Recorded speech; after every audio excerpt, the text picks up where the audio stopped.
Assalamualaikum teman-teman semua, kembali lagi dengan admin di channel Dersi Kisah. Semoga kita semua selalu diberikan kesehatan oleh Tuhan Yang Maha Esa. Pada video kali ini merupakan lanjutan mengenai kisah teror lembut Gunung Karang. Pada video ini merupakan gabungan dari part 4, 5, dan 6. Semoga kalian terhibur dengan pembawaan kisah dari saya. Terima kasih dan selamat menonton. Setelah mengambil tenda di rumah Acong, mereka pun memulai pendakian. Acong membawa senter yang lumayan besar, sehingga cukup untuk menerangi jalan. Medan yang mereka tempuh mulai menanjak. Acong jalan di barisan depan, Nurul kedua, sementara Faisal di baris paling belakang. Dari kejauhan terdengar suara dengkur babi yang membuat Nurul ketakutan. Suara apa itu, Bang? Tanya Nurul sambil menoleh ke belakang. Tenang saja, itu hanya suara babi. Yang jawab malah Acong. Faisal menoleh jam tangannya. Dia lalu menyuruh Acong untuk berhenti. Sudah waktunya sholat Isya. Kita berhenti dulu di sini ya, ujar Faisal. Faisal lalu mengeluarkan 2 botol air dari dalam lansernya. Ia serahkan 1 botol kepada Nurul. Mereka berdua berwudu. Air di botol itu masih ada sisa. Faisal menyerahkannya pada Acong. Mau wudu? Tanya Faisal. Enggak, kalian aja. Aku enggak pernah sholat, jawab Acong. Faisal kembali menutup botolnya. Kau tahu arah barat sebelah mana? Tanya Faisal kepada Acong. Acong pun menunjuk sebuah arah. Saking seringnya ke puncak Gunung Karang, Acong sampai hafal di sebelah mana matahari terbit dan tenggelam. Tak lama kemudian, Faisal dan Nurul menggelar sajadah. Mereka berdua salat berjamaah, sementara Acong hanya berdiri di samping mereka. Sesekali ia menyorotkan cahaya senter ke belakang untuk memastikan kalau tidak ada babi hutan yang mendekat. Saat Acong menoleh ke Faisal yang sedang sujud, tampak Nurul berdiri di belakang Faisal. Dia tidak mengikuti gerakan imam. Nurul malah menghadap pada Acong sambil tersenyum dingin. Tatap matanya kosong dan terkesan menakutkan. Jelas saja Acong kaget dan membuang senter yang digenggamnya jatuh seketika. Buru-buru Acong mengambil kembali senter itu dan saat dia menoleh lagi ke Nurul, kini wanita itu sedang dalam posisi sujud. Aneh sekali. Padahal jelas-jelas tadi Acong melihatnya berdiri dengan wajah yang mengerikan. Tak lama kemudian mereka berdua menyelesaikan salatnya. Faisal dan Nurul memasukkan kembali peralatan salatnya ke dalam ransel. Tadi apa yang jatuh? Tanya Faisal. Oh, senterku. Gagangnya licin banget, Kak. Kata Acong berbohong. Dengan wajah gugup, sesekali dia melirik Nurul. Perjalanan dilanjutkan kembali. Cuaca semakin dingin. Faisal menyuruh adiknya untuk mengenakan jaket. Acong sepertinya sudah biasa dengan cuaca seperti ini. Walaupun hanya mengenakan kaos, Acong sama sekali tidak kedinginan. Di tengah-tengah perjalanan, Acong mendengar suara wanita yang berbisik di belakangnya. Acong, desis wanita itu. Sontak saja Acong berhenti lalu menoleh ke Nurul. Iya? Tanya Acong. Kenapa ya? Nurul malah balik tanya. Tadi ada yang memanggil namaku, kata Acong. Salah dengar kali, ayo lanjut saja, sahut Faisal dari belakang. Medan semakin curam. Acong mengeluarkan sebuah tali berwarna putih dari tasnya. Kalian pegang ini, perintah Acong. Buat apa? Tanya Nurul. Biar nggak ada yang hilang, kita semakin masuk ke wilayah hutan yang lebat, jawab Acong. Mereka bertiga saling memegang tali. Tak lama kemudian Faisal minta berhenti. Aku sakit perut nih, Boleh buang air besar nggak, Cong? Tanya Faisal sambil meringih memegangi perutnya. Ya sudah, sana di semak-semak ya kak, kata Acong. Faisal pun lari ke semak-semak dengan membawa botol air minum. Tinggallah Acong dan Nurul.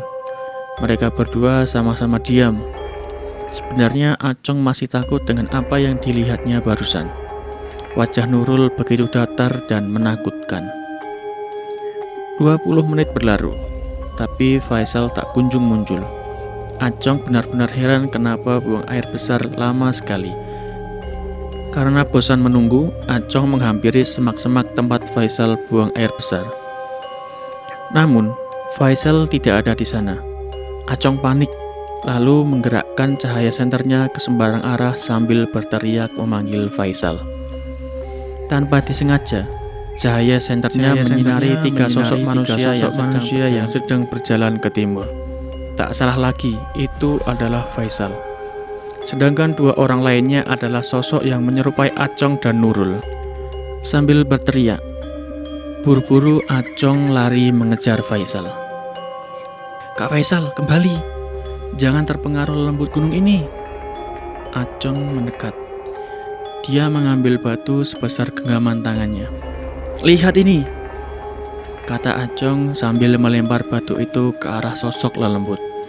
Batu itu pun menembus tubuh mereka seperti menembus kabut.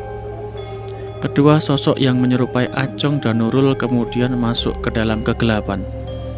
Mereka menghilang begitu saja, sedangkan Faisal masih terheran-heran dengan apa yang dilihatnya barusan. Hampir saja dia dibawa oleh lelembut gunung karang. Mungkin karena Faisal buang air besar sembarangan di gunung. Jadinya jin di gunung itu marah. Untung saja Acong segera datang dan menyadarkan Faisal. Setelah itu Acong menuntun Faisal untuk pergi dari sana. Ada apa bang? Tanya Nurul. Dia juga panik karena barusan mendengar si Acong berteriak memanggil nama Faisal. Enggak ada apa-apa. Ayo kita pergi dari sini, jawab Faisal dengan ekspresi wajahnya yang tampak panik. Malam semakin larut. Mereka akhirnya tiba di pos 1. Di sana ada sebuah gubuk kecil yang ukurannya hanya muat untuk 2 orang saja. Punten, Acong mengetuk pintu gubuk. Di dalam gubuk ada seorang laki-laki tua yang sedang duduk bersila. Lelaki itu mengenakan baju dan celana panjang warna hitam. Mangga, jawab lelaki tua sambil menoleh pada Acong. Suaranya terdengar serak dan berat. Bah, kalau boleh tak, kami ingin numpang menginap di area sini, kata Acong dengan sangat sopan. Silakan saja, asal jangan berisik, ujar lelaki tua dari dalam gubuknya. Acong berterima kasih kepada lelaki tua itu. Dia lalu mendirikan sebuah tenda tepat di dekat gubuk si lelaki tua. Tadi itu siapa? Tanya Faisal. Dia Abah Munjid, juru kunci gunung ini. Dia orang yang sakti yang bisa berbicara dengan makhluk gaib, jawab Acong. Faisal mengangguk-angguk. Belum sempat Acong mendirikan tenda, tiba-tiba Abah Munjid keluar dari dalam gubuknya. Ekspresi wajahnya tampak panik. Nafas Abah Munjid terengah-engah seperti habis dikejar-kejar setan. Dia juga menatap Nurul dengan tatapan tajam. Pergi sana, pergi kalian semua dari sini. Entah apa yang terjadi, Abah Munjid malah mengusir mereka. Ada apa, Bah? Tanya Acong sambil mengerutkan keningnya. Wanita itu terkutuk, tunjuk Abah Munjid kepada Nurul. Faisal tidak terima adiknya dikatakan terkutuk. Dia pun langsung menarik lengan Nurul dan pergi dari sana. Tanpa memperdulikan Abah Munjid, buru-buru Acong mengejar mereka. Kita nyari tempat kemah lain saja ya, kata Faisal dengan nada kesal. Mereka menjauh dari pos 1 untuk mencari tempat berkemah. Tak lama kemudian, Acong berhasil menemukan lokasi yang permukaan tanahnya datar. Ia pun mendirikan tenda di sana. Faisal dengan cekatan membantu Acong. Tak sampai 20 menit, tenda itu pun jadi. Acong tidur di samping kanan Faisal, sedangkan Nurul tidur di sebelah kiri Faisal. Sekitar jam 1 dini hari, Acong terbangun karena mendengar suara seseorang dari luar tenda. Suara itu terkesan seperti suara seorang sedang sholat. Allah, itu suara Nurul yang terdengar begitu lirih. Dari dalam tenda, Acong melihat dengan jelas bayangan seorang wanita yang sedang sholat di luar.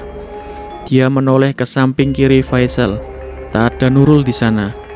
Yang sedang sholat di luar pastilah Nurul. Lantaran saking mengantuknya, Acong lantas tidur kembali. Namun sebelum terlelap, Acong mendengar suara Nurul berubah menjadi seperti suara lelaki tua yang begitu menggema.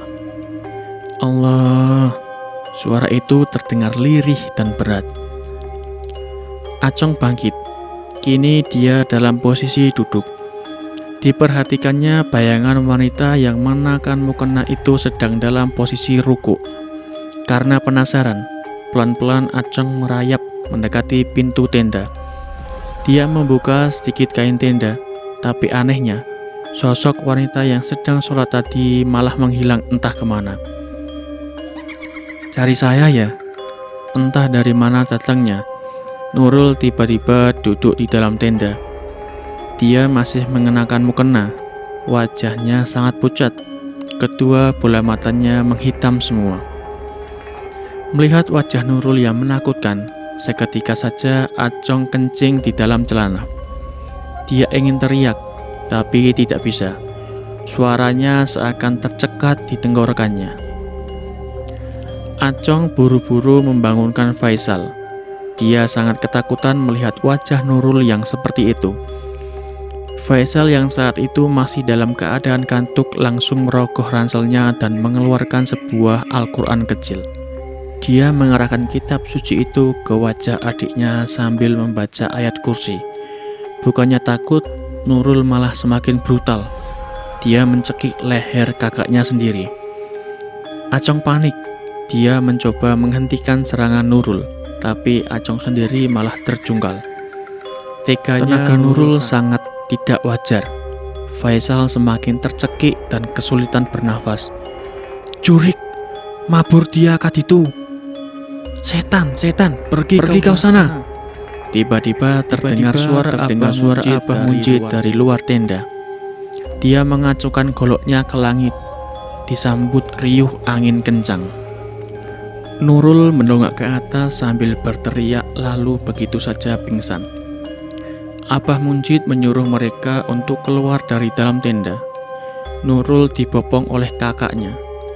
Tampak di luar Abah Munjid sangat marah. Penampilan Abah Munjid ini begitu khas. Dia punya jenggot juga brewok yang tebal dan berwarna putih. Apa tujuan kalian naik gunung ini? Tanya Abah Munjid. Saya mau sembuhkan adik saya, Bah, di Sumur 7. Jawab Faisal dengan terbata-bata. Dia masih menahan sakit di lehernya. Siapa yang menyuruhmu? Tanya Abah Munjid lagi. Seseorang dalam mimpi saya, Bah. Kini Faisal menunduk. Cuy, percaya sama perintah setan. Abah Munjid meludah. Dia kesal lantaran malam ini pertapaannya terganggu. Adikmu tidak akan sembuh di Sumur 7. Kalau mau sembuh, ayo ikut Abah, katanya. Acong dan Faisal saling tatap. Sebenarnya Faisal tidak gampang percaya sama orang asing. Ikut saja, Kak. Abah Munjid ini orang sakti, saran Acong. Dengan ragu-ragu, Faisal pun menuruti saran Acong. Sambil membopong adiknya, Faisal masuk ke dalam hutan, mengikuti Abah Munjid. Acong juga ikut di sana. Dia jalan di barisan paling belakang. Tak lama kemudian, mereka tiba di sebuah lokasi yang asing bagi Acong. Itu seperti sebuah ladang kosong. Di tengah-tengah lahan itu ada 3 batang pohon pisang yang diletakkan berdempetan. Baringkan adikmu di sini, perintah Abah Munjid. Faisal nurut saja. Adik saya mau diapakan, Bah? Tanya Faisal. Aku akan mencabut lelembut yang menempel di tubuh adikmu, jawab Abah Munjid. Faisal dan Acong diminta menjauh beberapa meter dari tempat Nurul dibaringkan. Abah Munjid lalu berjalan ke semak-semak. Dia mengambil sesuatu dari sana. Ternyata itu adalah kain kafan yang sangat-sangat kotor. Abah Munjid mengkafani Nurul. Entah ritual apa yang akan dilakukannya. Sebenarnya Faisal sempat protes dan tidak mau adiknya dikafani seperti itu. Tapi lagi-lagi Acong meyakinkan Faisal untuk percaya saja pada Abah Munjid. Bulan mengambang dengan tenang di langit. Setelah mengkafani Nurul, Abah Munjid mulai berkomat-kamit membaca mantra. Dia juga melakukan beberapa gerakan seperti sedang memeragakan jurus pencak silat.